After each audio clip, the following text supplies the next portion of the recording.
جب مسجد نبی شریف کے ساتھ ساتھ حجرے بنے نا مدینہ پاک میں جب ہجرت فرما کے حضور تشریف لائے تو مسجد نبی کے قریب قریب صحابہ نے حجرات بنائے. رسول اللہ صلی اللہ علیہ وسلم کے خود حجرے مبارک مسجد کے قریب تھے. تو حضرت علی شیر خدا رضی اللہ تعالیٰ کا حجرہ مبارک اور سیدہ فاطمہ سلام اللہ علیہا کا حجرہ مبارک بھی مسجد نبی کے طرف تھا.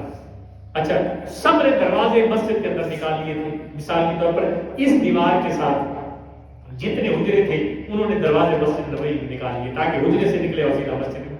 اور اس طرف دروازے تھے انہوں نے بھی اسی طرح کیا, سامنے تھے انہوں نے بھی اسی طرح کیا. تو صحابہ کرام رضوان اللہ علیہم اجمعین کے کافی سارے دروازے جو ان کے حجروں یعنی گھروں کے تھے وہ مسجد نبی کی طرف کھلنے لگے, اور جیسے وہ آتے تو مسجد نبی شریف میں آ جاتے. اور بعضوں کا اس طرح ہوتا کہ مسجد نبی شریف گزرگاہ بن گئی, ادھر سے آ رہا ہے ادھر سے جا رہا ہے. جب یہ صورتحال بنی ہے تو رسول خدا صلی اللہ علیہ وسلم بہت پریشان ہیں. آپ نے فرمایا یہ تو مسجد کا تقدس اس میں نہیں رہتا کہ گزرگاہ بن جائے. مسجد سے کوئی بندہ اپنے کام کی مثال کے طور پر اس سائڈ والے پہ جانا ہے تو وہ مسجد کے اندر سے گزرے.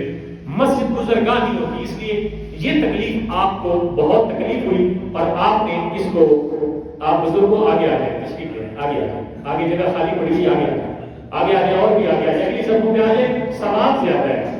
یہ آپ کو مجبور نہیں کیا جاتا, اگلی صفوں پہ بیٹھنے کے ثواب زیادہ ہے. جو پہلے مسجد میں آتا ہے جمعے کے دن, یہ مسئلہ آپ نے سنا ہوا ہوگا کہ جو پہلے آتا ہے اسے اللہ پاک اونٹ کی قربانی کا ثواب دیتا ہے, اور جو سب سے آخر میں آتا ہے اس کے بعد اللہ پر ہو جاتی ہے اس کو اللہ تعالیٰ انڈے جتنی قربانی نہیں ہوتی نا, انڈے کی قربانی نہیں ہوتی. مثال ہے کہ انڈے جتنا ثواب ہے نا قربانی کا اتنا ثواب ہوتا ہے. تو جو پہلے آتا ہے اس کو اگلی صفوں میں بیٹھنا چاہیے.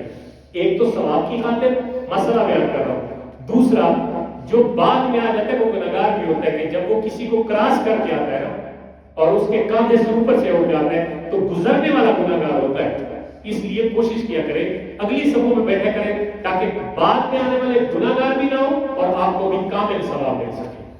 اب اس پہ عمل بھی کرنا ہے, یہ تقریری بات نہیں تھی, یہ اصلاح کی بات تھی, مسئلے کی بات تھی. آپ نے جمعہ کے دن اس چیز کو فالو کرنا ہے. تو حضرت علی شیر خدا رضی اللہ عنہ کی میں بات کہاں تک پہنچائی تھی, مسجد نبی شریف کے اندر حجرے ہوتے. آپ نے جب دیکھا تو آپ کو یہ اچھا نہ لگا, آپ نے آرڈر فرما دیا کہ سارے حجروں کے دروازے بند کر دیں, جو مسجد نبی کی طرف کھلتے تھے ان کو بند کر دیں سوائے علی و فاطمہ کے دروازے, سوائے علی و فاطمہ ان کے دروازے کے علاوہ سارے دروازے بند کر دیں. اب جب یہ صورتحال ہوئی تو صحابہ کرام بھی تو کبار صحابہ کرام موجود تھے, کچھ نے بڑی ناراضگی کا اظہار کیا, ناخوشگواری کا اظہار کیا کہ یہ کیسے, اگر حکم ہے تو سب کے لیے ہونا چاہیے کہ سب کے دروازے بند ہو. یہ کیا ہے کہ ہمارے دروازے بند ہو گئے اور علی و فاطمہ کا دروازہ کھلا ہے. تو یعنی انسانی نیچر کے مطابق انسان چاہتا ہے کہ انصاف ہو اور ہر بندے کے ساتھ ایسا ہی ہو.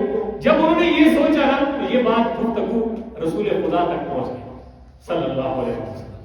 آپ تک پہنچی کہ صحابہ کرام کے درمیان یہ بات چل رہی ہے, یہ ٹینشن ہو رہی ہے کہ یار اگر دروازے بند کرنے تھے تو علی و فاطمہ کا دروازہ بھی بند ہوتا, اور اگر نہیں کرنے تھے تو سب کے کھلے ہوتے, ہمارے بند ہو گئے اور ان دو حضرات کے کھلے, دروازہ ایک ہی تھا گھر کا. تو اللہ کے پیارے محمد صلی اللہ علیہ وسلم نے صحابہ کو جمع فرمایا. سبحان اللہ. اب علی کی شان سنیے ذرا, صحابہ کو جمع فرمایا, اب مجمع بیٹھ گیا. آپ نے فرمایا جو تمہارے دروازے بند کیے ہیں یہ میں نے نہیں کیے, اللہ نے بند کیے ہیں. یہ میں نے نہیں کیے, اللہ نے بند کیے. اور جو دروازہ علی و فاطمہ کا کھلا یہ میں نے نہیں کھولا, اللہ نے کھولا. ذرا واپس سے کہتے سبحان اللہ. اس سے بڑی مثال ہے کہ جن کے دروازے کھلنے اور بند کرنے کا حکم ادھر زمین سے نہیں آسمانوں سے آ رہا ہے, تو پھر اس کے مقام کے تو کیا کہتے ہیں. فرمایا تم یہ نہ سمجھو کہ یہ کسی زمینی بندے نے کہا ہے, یہ خود رسول خدا صلی اللہ علیہ وسلم نے یہ فیصلہ فرمایا. نہیں, یہ فیصلہ اللہ کی طرف سے ہے کہ اس کے مسجد کے تقدس کو بچاتے ہوئے فرمایا ان کے دروازے بند کر دیے گئے اور علی و فاطمہ کا دروازہ کھلا رہے مسجد کی طرف. یہ اللہ کا حکم ہے.